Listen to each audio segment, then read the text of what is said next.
Case का मामला अभी चल रहा है। आज मुलजिम को सिंध हाई कोर्ट में पेश किया गया है, रिमांड की इस्तदा की गई है। अमीन, बताइएगा क्या अपडेट है आपके पास अदालती कार्रवाई की अब तक? जी बिल्कुल, प्रोसिक्यूशन की जानिब से मुलजिम अरमगान के जिस्मानी रिमांड की दरख्वास्त की गई थी। यहाँ ट्रायल कोर्ट के फैसले के खिलाफ एक दरख्वास्त दायर की गई थी, जिस पर अदालत ने आज 9:30 बजे मुलजिम अरमगान को सेंट्रल जेल से अदालत में पेश करने का हुक्म दिया गया था और मुलजिम को अदालत में पेश किया गया है। प्रोसिक्यूशन की जानिब से ये मौक़िफ़ अपनाया गया है कि 8 फरवरी का ये वाक़या है कि उन्हें इत्तला मिली मुलजिम की मौजूदगी की डिफेंस में, जहाँ पर छापा मारा गया और उसके बाद पुलिस पर फायरिंग हुई और मुलजिम अरमगान को जो है वो गिरफ्तार किया गया। 10 फरवरी को मुलजिम को इंसदाद दहशतगर्दी अदालत के मुंतजिम जज के सामने पेश किया गया था, लेकिन जिस्मानी रिमांड नहीं मिल सका। अदालत का जब ओरिजिनल रिकॉर्ड अदालत में पेश किया गया है तो उस पर देखा गया है, अदालत ने भी ऑब्जर्व किया कि पहले पुलिस कस्टडी रिमांड लिखा था, लेकिन उसके बाद उसके ऊपर वाइटो लगाकर उसे जेल कस्टडी किया गया है, जिस पर अदालत ने भी काफी हैरानगी का इजहार किया। अदालत ने रजिस्ट्रार इंसदाद दहशतगर्दी के बारे में इस्तफसार किया, जिस पर महकमा दाखिला के हुकाम ने बताया कि रजिस्ट्रार की जो पोस्ट है अभी वैकेंट है और जिनके पास चार्ज है वो भी उम्रा करने गई हुई हैं खातून, जिस पर अदालत ने ये तमाम दलाइल सुनने के बाद फैसला महफूज कर लिया है मुलजिम के जिस्मानी रिमांड से मुतालिक। जबकि मुलजिम अरमगान से भी अदालत ने पूछा कि क्या उन पर तशद्दुद किया गया है, तो उस पर मुलजिम ने कहा कि उनके जिस्म के पिछले हिस्से पर जो है वो तशद्दुद के निशानात मौजूद हैं। तमाम मुलजिम की टी शर्ट जो है वो ऊपर करके दिखाया गया कमरा अदालत में, तो उस पर कोई तशद्दुद के निशान नहीं थे। और अदालत में यह भी इंकशाफ हुआ कि मुलजिम का जो एक MLO जो मेडिकल कराया गया था वो भी अदालत जो ट्रायल कोर्ट के जज के ज़बानी अहकामात पर कराया गया था, उसका भी कोई तहरीरी हुक्मनामा नहीं था। उस पर आज अदालत ने तफसीली दलाइल सुने और मुलजिम अरमगान के जिस्मानी रिमांड की इस्तदा पर फैसला महफूज कर लिया। कब तक सुनाए जाने का इम्कान है फैसला? कुछ देर में?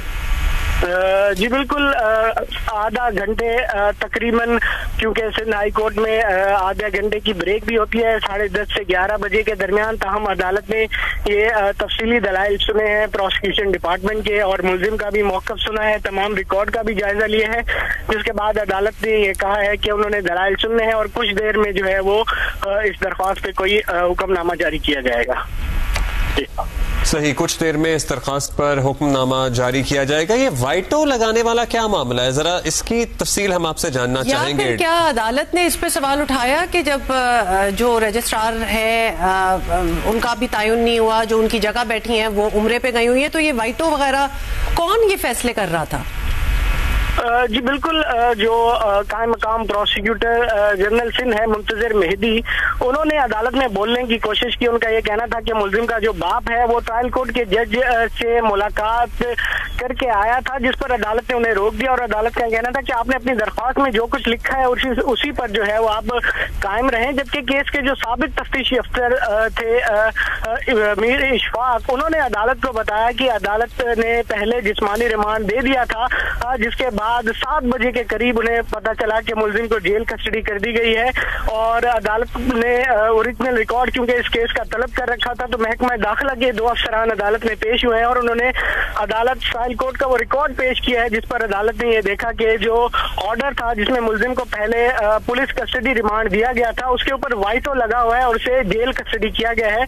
तो जस्टिस जफर अहमद राजपूत ने ये रिमार्क्स दिए कि अभी तक पुलिस जो है वो इस पर लिखा हुआ नजर आ रहा है, वाइटो भी सही तरह नहीं लगा है।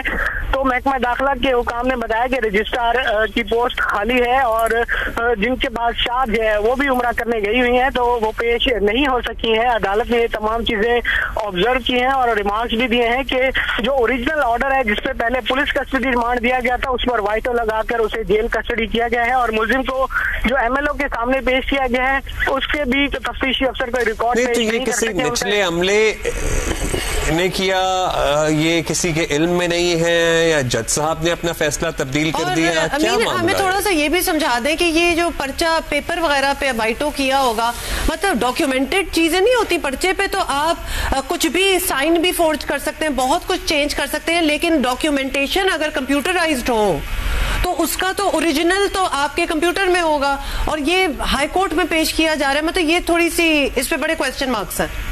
जी बिल्कुल, ये कंप्यूटराइज रिकॉर्ड होता है। जब ये ऑर्डर टाइप किया गया होगा, जरूर जो स्टेनोग्राफर्स होते हैं कोर्ट्स में, उनके कंप्यूटर में तमाम रिकॉर्ड महफूज होता है। तमाम जब अदालत के सामने ये उस कोर्ट का जो ओरिजिनल रिकॉर्ड है वो पेश किया गया है, जिसके बाद अदालत ने ये ऑब्जर्व किया गया है और उन्होंने देखा है कि उस ऑर्डर पे जो है वो वाइटो के जरिए पुलिस रिमांड को जुडिशियल रिमांड किया गया है।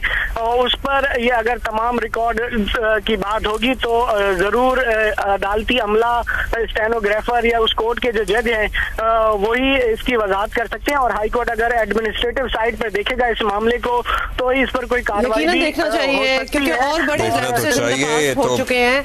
अमीन अनवर, बहुत बहुत शुक्रिया, हमें अपडेट दी है आपने। ऑलरेडी इतने लैप्सेस हो चुके हैं कि लिटरली अगर अदालत से भी कोई पर्चा निकल रहा है जिसपे वाइटो होके पसंद की कोई आगे शिक लगी हुई है या कुछ चेंज किया हुआ है, that needs to be questioned ASAP के ये क्या हो रहा है। मतलब कितनी फैसिलिटेशन जो है ये अरमगान को मिल रही है।